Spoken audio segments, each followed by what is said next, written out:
Jacob Caldwell discovered a girl in the basement of his house. She seems to hold the key to unraveling a dangerous plot targeting him. But who is really behind it all? And what do they want? If this love story touches your heart, please help us reach 1,000 subscriptions. Before we begin, let us know in the comments where you're watching us from, and please like this video to support the channel. Now sit back, relax, and enjoy the story. Jacob Caldwell unlocked the door leading down to the basement of his mansion. He needed to find the box containing important documents he had hidden here months ago. "Why can't I remember where I put it?" Jacob muttered, moving between the tall shelves piled high with items. As the flashlight swept across a dark corner, he suddenly stopped. Something moved. Jacob aimed the flashlight at it, his heart racing. In the dark corner, a figure was huddled, both arms and legs bound, mouth taped shut, and eyes covered with a black cloth. "Oh my God!" Jacob rushed over. He knelt beside the trembling woman. "Who are you? What are you doing here?" He swiftly removed the cloth covering her eyes. A pair of frantic blue eyes locked onto him. Next, he carefully peeled off the tape from her mouth. As soon as the tape was removed, the woman screamed, "Let me go!" "Why are you doing this to me?" "Calm down, I'm not— Help! Is anyone hearing me? Help!" she shouted, struggling wildly as Jacob tried to untie her. "Stop! I'm trying to help you." "Help? You're the one who captured me. You're the one who locked me in here." "I swear it wasn't me. I just found you here in the basement of my house." "Then who did this?" "I'm just as confused as you are."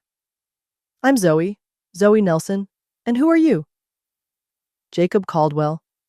This is my house." "So if it wasn't you, who could have brought me down here?" "I don't know, I live alone. No one has a key to my house." He extended his hand to help her stand up. "Let's go upstairs. You need to eat and rest. Then we'll figure out what's going on." Zoe eyed his hand hesitantly, but in the end, she placed hers in it. "If you're planning something, I won't go down without a fight." "Here, have some of this." Jacob placed a cup of hot tea in front of Zoe, who was curled up on the sofa in the large living room of his house. "How long were you down there?"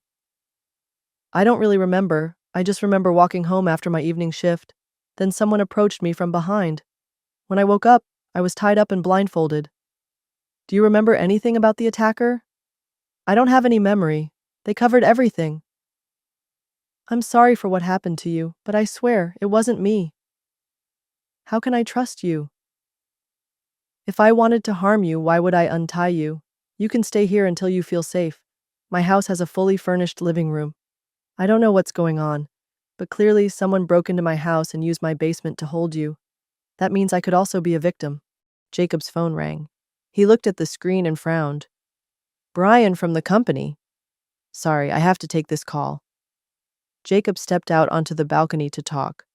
When he returned, his face was dark. "What's wrong?" Zoe asked. "My company's biggest contract just got canceled. The client said they don't want to work with someone suspected of kidnapping women." "What?" Jacob handed her the phone to show her. On the screen was a newly published article. "Jacob Caldwell, CEO of Caldwell Tech under suspicion in the disappearance of several women. This isn't a coincidence. Someone is trying to ruin me. I don't understand. Why me? Why you?" "I don't know, but I will find out the truth. And I want you to help me investigate this." "All right, I'll help you. But if I find out you're involved in this, I won't forgive you." One day, Jacob sat in his office, facing the company's board of directors. The atmosphere was incredibly tense. "We can't keep going like this, Jacob," Marcus Wellington, a longtime board member, said. "4 major clients have canceled their contracts. Our stock prices are plummeting. This is a conspiracy. Someone is trying to ruin me." Marcus sighed. "Jacob, we understand, but we're asking you to temporarily step down as CEO until everything is cleared up, for the sake of the company." Jacob left the meeting room with a heavy heart. When he got home, he found Zoe sitting on the sofa watching the news on TV. "They're talking about you," she said as he walked in. "They're saying you're involved in the disappearances of 3 women over the past month." "You really aren't involved in the other disappearances, are you?" "I swear I'm not. I would never harm anyone." I believe you, and I think I found something. She pulled a button out of her pocket. This is what I found in the basement, probably from the shirt of the person who kidnapped me. It seems important. Jacob took the button and examined it closely. It was a silver button with intricate patterns, engraved with the initials EW on the back. EW? I don't know anyone with those initials. There's something else, Zoe said, pulling out her phone. I looked up the missing women mentioned in the news. They have something in common. What's the common thread? All of us worked for tech companies that have been competing with Caldwell Tech for the last 6 months. Someone is trying to sabotage me and my company, and that person is targeting the women of rival companies to do it. But why bring me to your basement? Why not just keep me somewhere else? Because they want me to be caught red-handed. They want the police to find you in my house. We need to learn more about the other missing women. Jacob thought for a moment. EW, the button. Suddenly he stopped. Wait, Emily Watson, EW. But she's a victim, not the perpetrator, Zoe objected. Or that's what they want us to think, Jacob said. We need to meet Emily Watson. 2 days later, Jacob and Zoe sat in a cafe, facing Emily Watson. She looked tense, constantly glancing around as if afraid of being watched. Thank you for agreeing to meet with us, Jacob said. You're taking a risk showing up in public, Emily whispered. Everyone thinks you're the kidnapper. Jacob placed the button on the table. Does this mean anything to you? Emily looked at the button, then suddenly her face went pale. You found it? Where? In the basement of my house, where Zoe was locked up. Emily looked around quickly and said in a low voice, We can't talk here. Someone is watching me. Who? Zoe asked. Elliot Wellington, Emily whispered, then stood up. Be careful, he's not who you think he is. Before they could ask anything more, Emily hurriedly left, leaving Jacob and Zoe in confusion. Elliot Wellington, Jacob said slowly. EW, he's my former business partner. We co-founded Caldwell Tech together, but I bought out his shares 2 years ago due to strategic disagreements. Revenge motive, Zoe concluded. He wants to destroy you and your company. We need to learn more about Elliot Wellington, Zoe said, her eyes filled with determination. And I have an idea.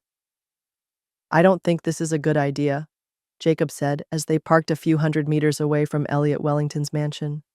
Jacob watched the luxurious mansion through binoculars. He's throwing a party. Lots of cars, lots of people.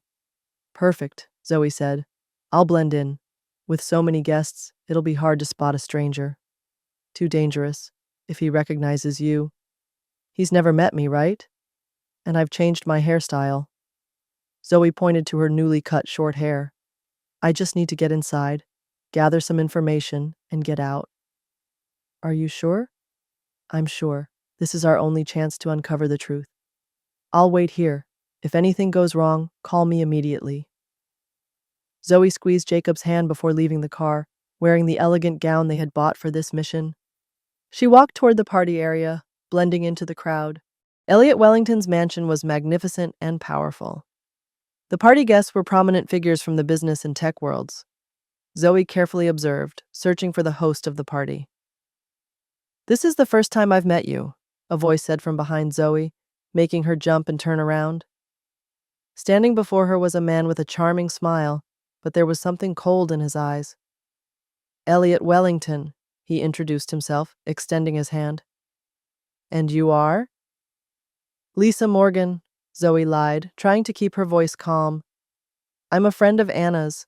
She said this party was a must-attend. Seems like Anna didn't tell me about you. No matter, any friend of my employees is a guest of honor. Would you like some champagne? Yes, thank you. Elliot waved over a server. As he turned back, Zoe noticed an important detail. The button on his suit jacket was exactly the same style as the one she had found in Jacob's basement. That's quite a unique button, she commented, trying to act natural. Thank you, Elliot replied. It's a custom design. I had it made by an artisan in Italy. Each one has my signature on the back. So refined. I pay attention to every little detail, Elliot said, his gaze never leaving Zoe. For example, I noticed you're not Lisa Morgan, and there's no Anna Lewis in my marketing department. I don't understand what you mean. I know who you are, Zoe Nelson, and I know what you're doing here with Jacob Caldwell.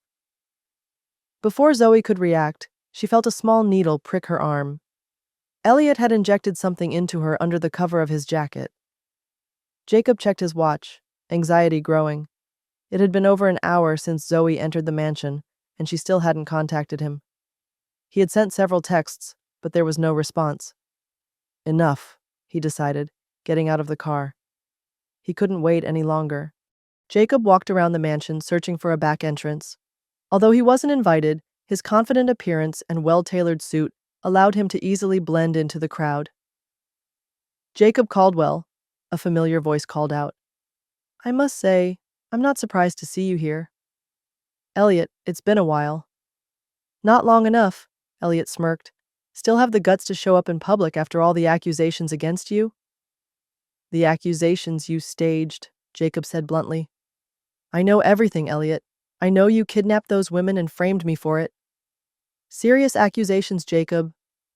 Do you have proof? I know about Emily Watson, and I know about the button of yours that was found in the basement of my house. Where is Zoe? Jacob stepped closer, his voice tense. She came here tonight. What have you done to her? That girl? She's on her way to forget everything about you, and tonight. If you've hurt her, it's too late, Jacob. Jacob clenched his fists, trying to control his rage. You won't get away with this. I already have, Elliot smirked. Who's going to believe you? A CEO accused of kidnapping? While I, a respected businessman, have no motive at all. Except that I recorded this conversation, Jacob said, pulling out a phone from his jacket pocket that was still recording. Elliot's face turned pale. You can't. And the best part, Jacob continued, is that I sent it directly to Brian, who's working with the FBI. They're watching you, Elliot. The game is over. The door to the room burst open and 3 FBI agents stepped in, guns drawn, pointing straight at Elliot. As Elliot was handcuffed, Jacob urgently asked, Where is Zoe Nelson? What have you done to her? The short-haired girl in the blue dress? Another agent asked. We just found her. She was drugged, but she's awake now. The medical team is taking care of her. Jacob hurried in the direction indicated, his heart pounding as if it might burst. Jacob, Zoe weakly called out when she saw him. He knelt beside her, taking her hand. Are you all right? I'm so sorry. I shouldn't have let you go alone. It's all over now. Elliot's been arrested. I recorded his entire confession. A week later, Jacob sat in his office at Caldwell Tech, looking out the large window. The company had held a press conference to clear everything up. With Elliot Wellington's confession and evidence from the other victims, Jacob's reputation was completely restored. There was a knock at the door, and Zoe stepped in, looking much brighter than the last time they met at the hospital. Hello, CEO. I hear the board officially invited you back. Jacob nodded. They didn't even wait for the case to end. I can't believe what Elliot did. He planned everything so meticulously. And now, Zoe asked softly, it's all over. Should I go back to my normal life? Nexus Solutions is looking for a development partner for a new project, and Caldwell Tech needs a talented software engineer. Are you offering me a job? I'm offering an opportunity for us to continue this. What? Jacob stepped closer to her, his gaze sincere. We've been through too much together in such a short time, but I don't want it to end. 6 months later, the afternoon sunlight streamed through the large window of Jacob's apartment, where Zoe now lived with him. She sat on the sofa, focused on her laptop screen, when Jacob entered with 2 cups of coffee. Zoe set her laptop aside and turned to face him. I still can't believe that because of that kidnapping, I ended up with a wonderful man like you. Sometimes the worst beginnings can lead to the best endings. Jacob reached into his pocket and pulled out a small box. That's why I want to ask you something. Zoe's heart raced as she looked at the black velvet box in his hand. Jacob. He opened the box, revealing an exquisite diamond ring inside. Zoe Nelson, our lives started in the most unusual way possible. But every day with you, I'm more certain that it's the best thing that ever happened to me. Will you marry me? Tears welled up in Zoe's eyes as she nodded. Yes, I agree. Outside the window, the city began to light up as the sunset descended. Another day was coming to an end, but for Jacob and Zoe, this was just the beginning of a new chapter in their unexpected love story. A story that started in the dark, but had found its own light. If this story touched your heart, don't forget to like, share, and subscribe to our channel for more inspiring tales of love, resilience, and second chances. See you in the next story.